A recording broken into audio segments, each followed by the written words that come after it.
Hi, welcome. I just pulled out some random stuff that really spoke to me when I looked around my goodies. That's a cat scratching at the door. I brought these back from my studio. I wasn't using them as much there. And I love this deck of shadow cards. So, Wisdom of the Shadow.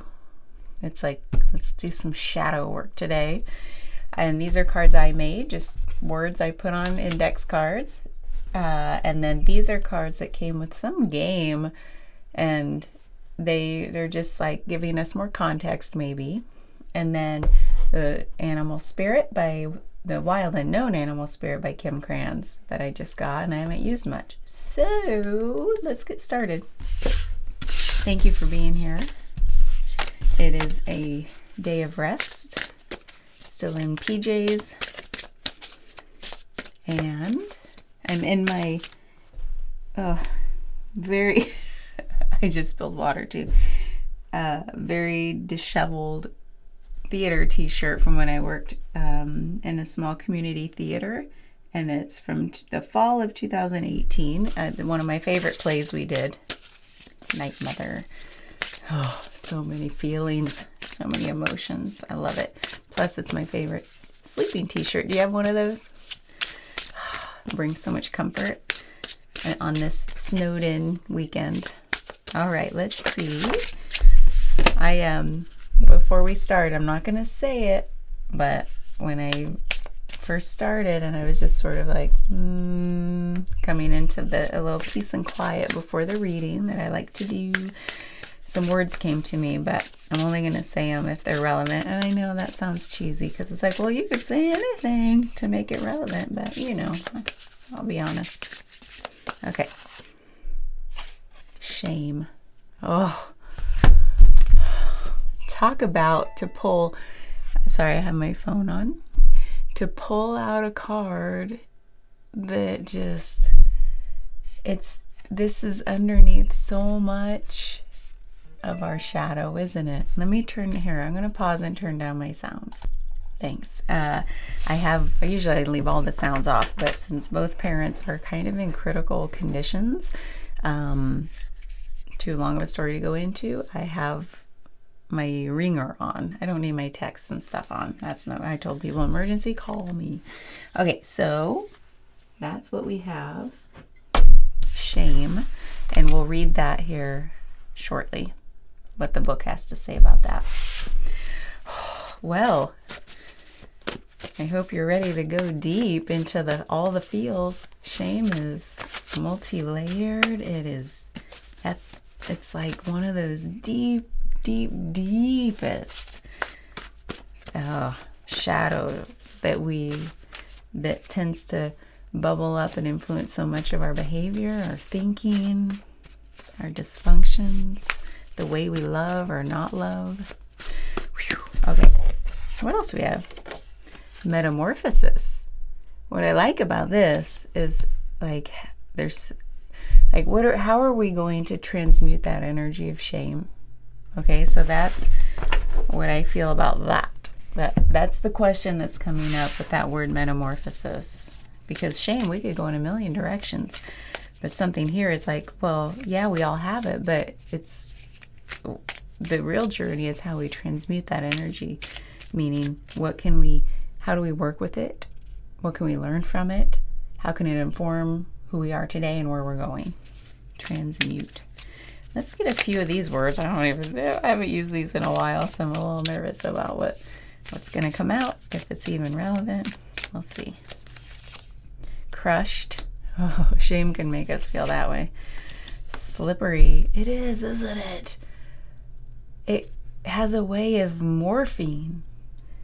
Like as soon as we touch into shame, we slip right into some other dysfunctional behavior or thought pattern, don't we?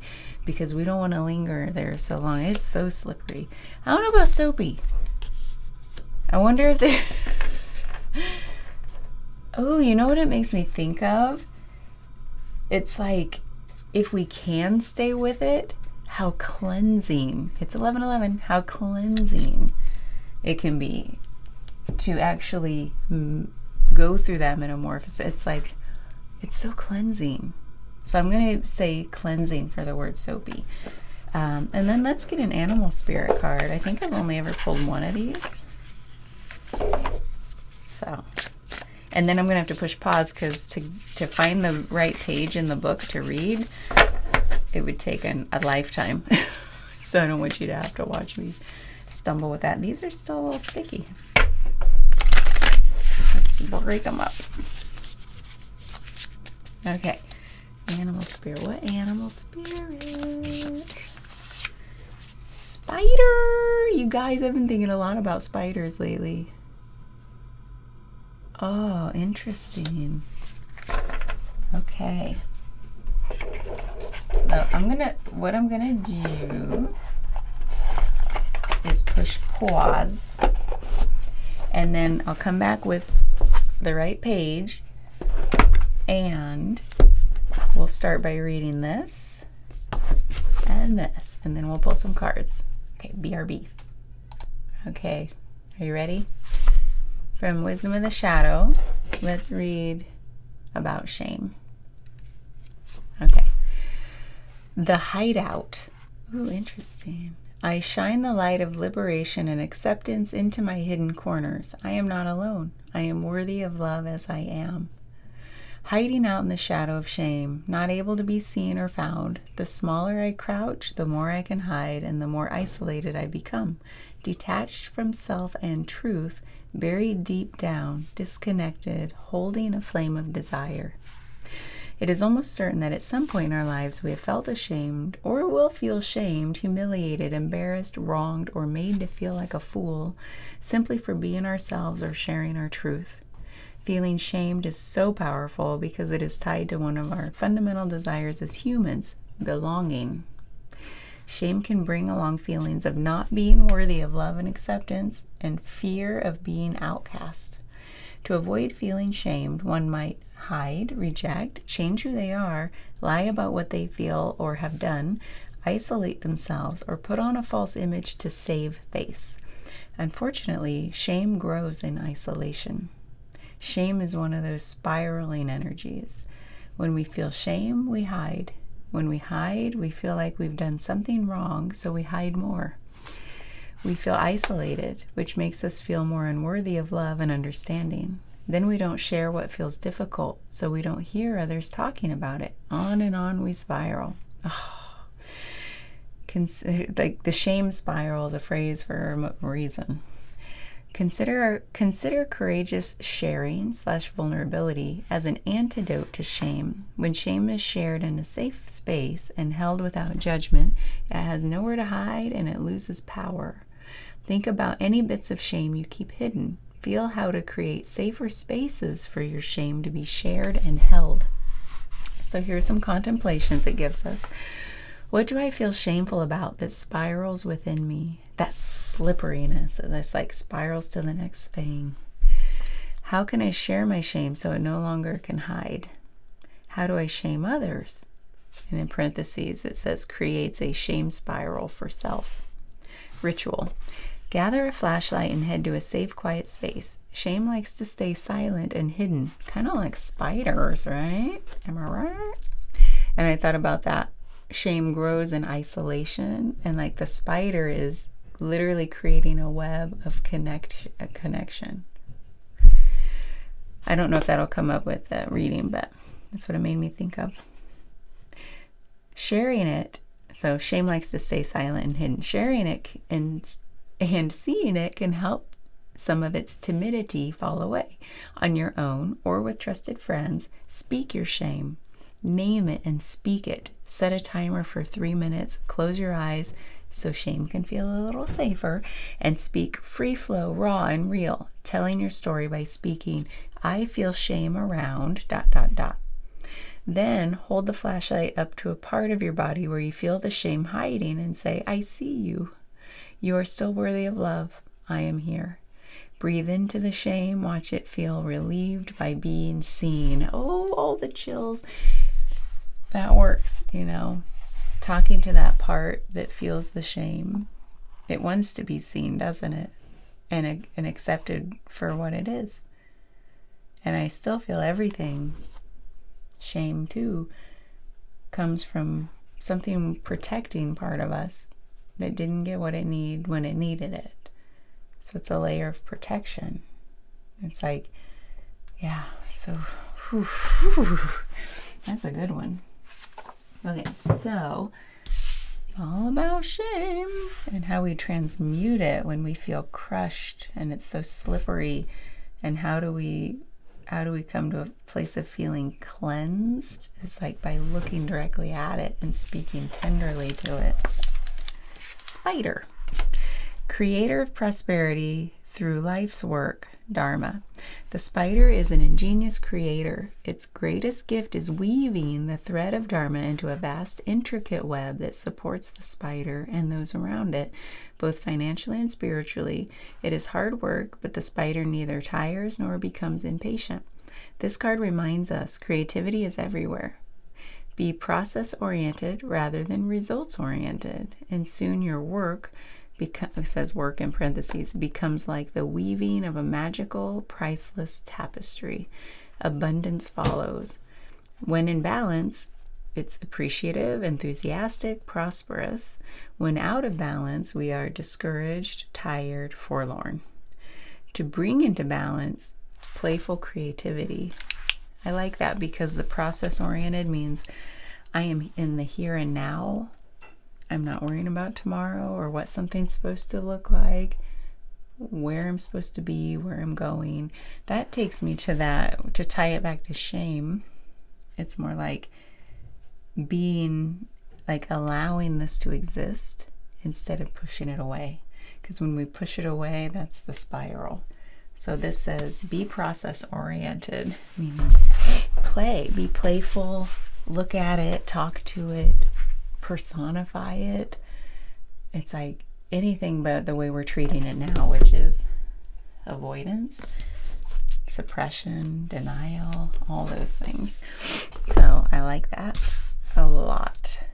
Plus spiders are just like wild. I had one up above my studio entry, like out on the patio. It was giant, and it was just up there doing its thing. And then a few days later I went out to clean away old spider webs with a broom. I have to sometimes do that, and that spider had crawled up. It reminded me of Charlotte's Web. It had crawled into a little dark crevice to die, and so I found its dried up body up there. But while it was alive, it wasn't worrying about tomorrow. It was just doing it was creating. It was, because that's how it stays alive, right? By catching things in its web. It's not worried about, it's just doing what it's like. It's just creating moment by moment. I'm going to push pause and blow my nose. Okay, I decided to use the Cosmic Slumber Tarot, and we're just going to do something a little non-traditional. We already got the overall energy here about shame, the way it works, like what are its attributes, that slipperiness, the way it spirals when we just don't address it, and the way we can transmute it to become like cleansed of it. And it seems to be like through the being process oriented. I don't know another way to say that other than being playful in the here and now. So, because shame is usually one of like not playfulness. We're not light. It's a very heavy, dark, hideaway feeling. Playfulness is like open and out in the light expression. So let's see, we'll just get like, I don't know, let's do 5. Something feels good with 5. Let's get 5 in a row and just look at the progression. The Hanged Man, the Ace of Torches, which is wands, the Magus, which is the Magician. Talk about metamorphosis. That's pretty perfect, huh? Queen of Cups, and the Three of Swords. Well, let's end on a good note, don't we? So then we have the Empress for the overall of the tarot cards. Let me put that here so you can see it. All right. Let me put these so you can kind of see them. I love the artwork. These are very flowy. It's called Cosmic Slumber. So we have, what's interesting is we start out with this by doing the looking, or like creating a pause before we go looking. I think that's really important, because the going looking, look how the Ace of Torches is like a single torch. This person, there's like a little person looking out, hanging onto the torch, the wand, looking out into the darkness, and it's the beginning of something. The aces are like the first step towards something. So before we take that first step, because I said I wanted a progression, we have the moment of pause, the Hanged Man. Isn't that true? Like, we have to figure out how to create that moment of stillness, that readiness before we go looking, because this can bring up a lot. And if we haven't, like it talked about, create our safe space, I got all the chills. If we don't first create that safety space, we're not going to do it. We don't do things unless it feels safe. We don't do hard things, right? Unless it kind of feels safe. Like, okay, I've got a good foundation set. I got a good launch pad. I have a good container, whatever. It's like, okay, I feel safe. I feel like I can do this. I don't have a lot of distractions. Nothing's pulling on my attention. Because when I feel other things are pulling on my attention, all that deep inner looking goes to the back burner for me. So it's like, this is a moment of pause. So it says, do that. Okay. Till you feel settled. And if you haven't done it, if you haven't done this shadow work process before, highly recommend that step. And if you don't want to, be distracted and then see what it does. See how it might make that process a little harder. But do it. And then the Ace of Wands. This is that there's like what's coming to me with this is there's some there's the third eye energy with the Ace of Wands, which is trusting your inner knowing. And when you go looking in the dark, I swear that's the number one tip, would be like, trust what comes to you. Trust it. Okay? And if it's like a repeated mind thought, a story you've told yourself, but I don't want to trust that, trust in the not trusting the mind too. Trust every little thing that comes to you as you peel back the layers, because it's a solo journey. You're not supposed to look outside at how other people have done it. This is every step of the way. Trust what's coming to you. Trust where to look. Trust when your inner knowing says you're ready for this, you can do this. And trust also when you get that feeling of like, pause, set it aside, regroup. Because you don't have to go, I was trying to say balls to the wall. That's a terrible saying. Where does it even come from? I have to Google that. I need to Google that because it's terrible. You don't have to go all out. When it says like, enjoy the process, like being process oriented, don't worry about where it's leading. That might feel scary, might feel too big, might feel overwhelming. One step at a time, and trust what's coming to you with each step. Sometimes me personally, if I've spent time and things have aligned in my life where I'm like, oh good, I have some space, some time, some privacy, all the things. Nothing's pulling on my attention. I think I'm ready to do this. And then it comes more naturally.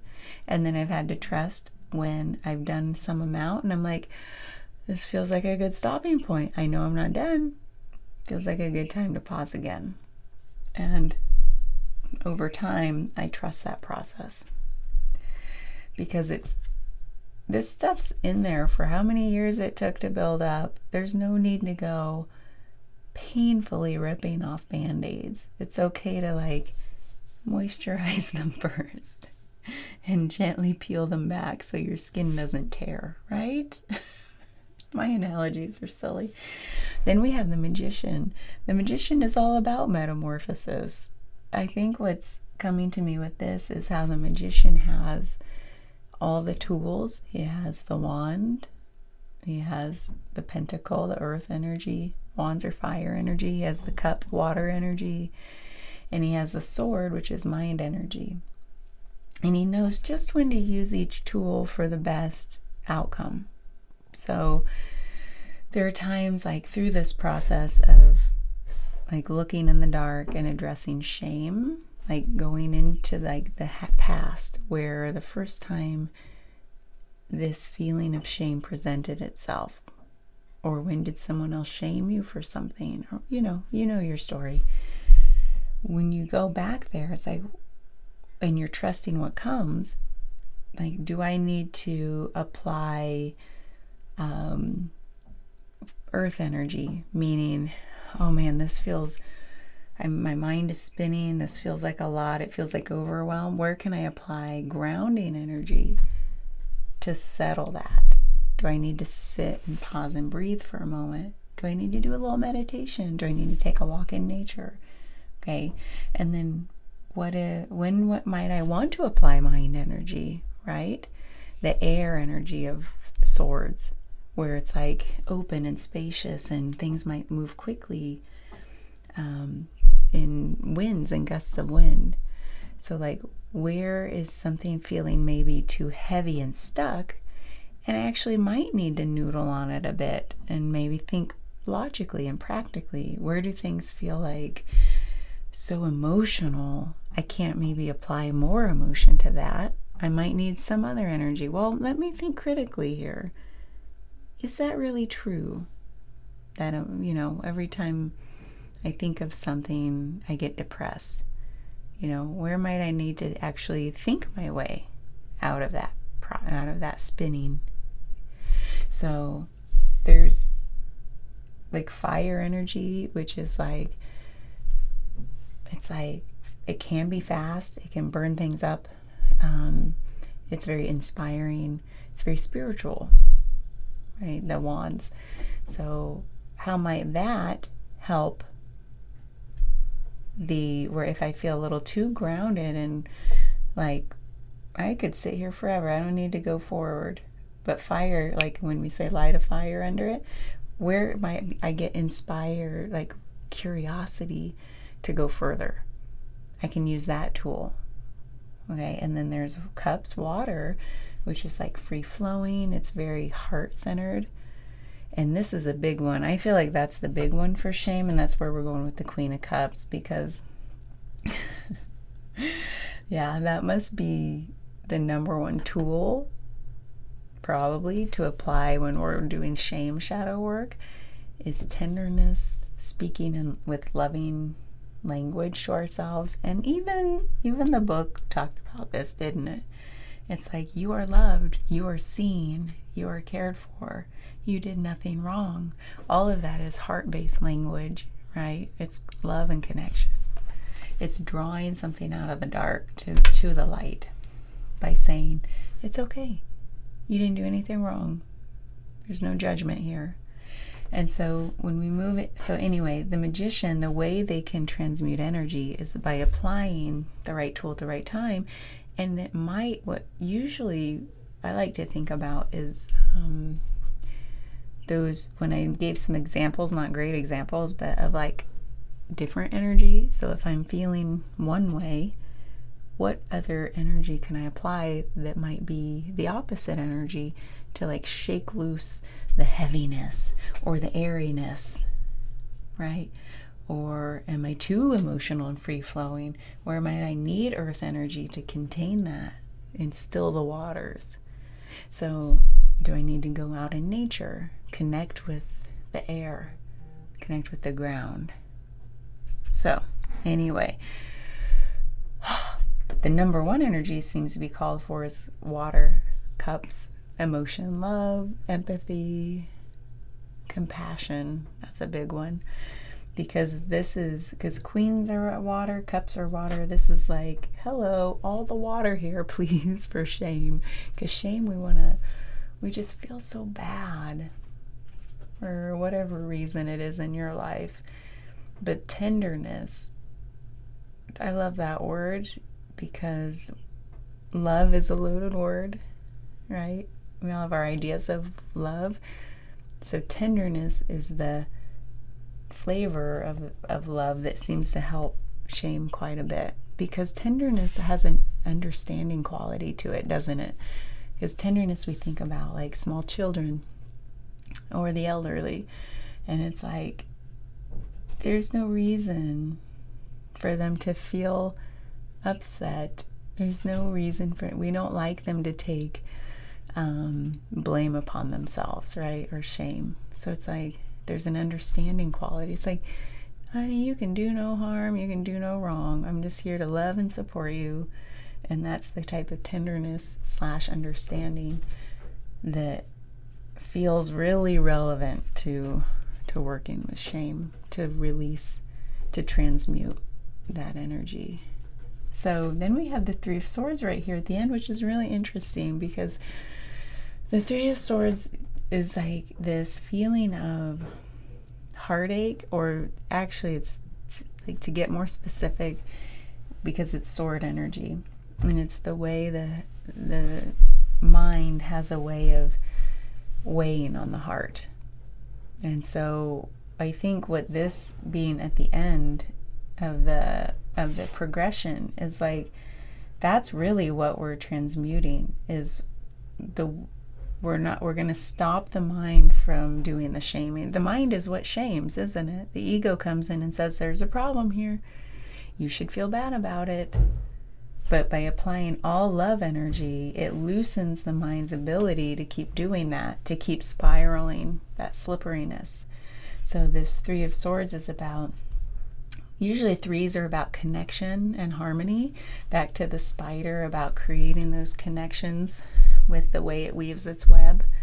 So it's like, how are we going to weave a web around all of those hurt spots within us? It's almost like connecting the dots within us. I think of that web of like, how did we get here? There's a little bit of understanding, like, I understand how we got here. This was done to you early in life, or you were in this situation and now you feel bad about it. And it's like, how can we like connect the dots of understanding? Because there's some amount of storytelling that's useful, like to go back and say, oh, that's how I got here. And if we don't know how we got here, you do the work first, and then the dot connecting will come later. So maybe that's actually part of this, is like, it's okay if you have to go straight to applying the love, even though you don't really know your story. You just feel shame when a certain pattern happens. You don't know why. Give it love anyway. You don't have to know why. The why will come later. I think that's what this story is saying. It's like, the whole point of this is to apply the love, to loosen the patterns of mind that do the shaming, because it's all mind stuff that does shaming, right? And we don't have to believe our mind when it keeps telling us how bad we are. Now, I skipped over this, but the overall energy being the Empress is all about that quality of receiving versus doing. That's one quality. It's the divine feminine also, which is like the yin of yin and yang, or yin and yang. So it's like the feminine quality of that, and it's the quiet, and it's the darkness. So in traditional Chinese medicine, there's the yin, which embodies all those qualities of darkness, winter, quiet, receptivity, femininity, or just the divine feminine qualities of kind of like receiving, like energy comes in toward. And then yang is like masculine, energetic, outward flowing, sun versus dark, right? And boisterous versus quiet. It's all those opposing energies. And you think about the divine masculine, that's what, like, they go out and fight, and the females are home tending, right? And so that's where you can break down this quality. So the Empress embodies all the divine feminine qualities of like nurturing and receiving and self-care. So this is also about the ability to the way that, look, she's pregnant. Usually the Empress has this quality of fertility. So it's like, what are we growing? And you know how the whole process of growing a baby is like all these elements are coming together. There's a whole metamorphosis happening. It's like going into the cocoon and emerging, right? So it's like this is so perfect that came up in the overall energy, because it's like, it's okay to this pause moment, go into your cocoon, right? Shine that light, what's happening, apply the right energy for how your shame wants to be worked with. What spiraling is happening right now? Is it thoughts? Is it, and then apply the opposite tool. And then I think in this reading, it's all going to be cups: love, empathy, compassion, understanding, tenderness. And then the mind will loosen its grip. It'll stop beating you up. It really does. It happens over time. It's usually not right away, but it takes like focusing on the process. And then you go back to step one, do it again, go back to step one, do it again. So it's kind of cool the spider showed up here with that, like, and really be process oriented, and don't try to jump ahead to when you stop feeling shame. That's just not how shadow work works, does it? So that's where we're going to stop.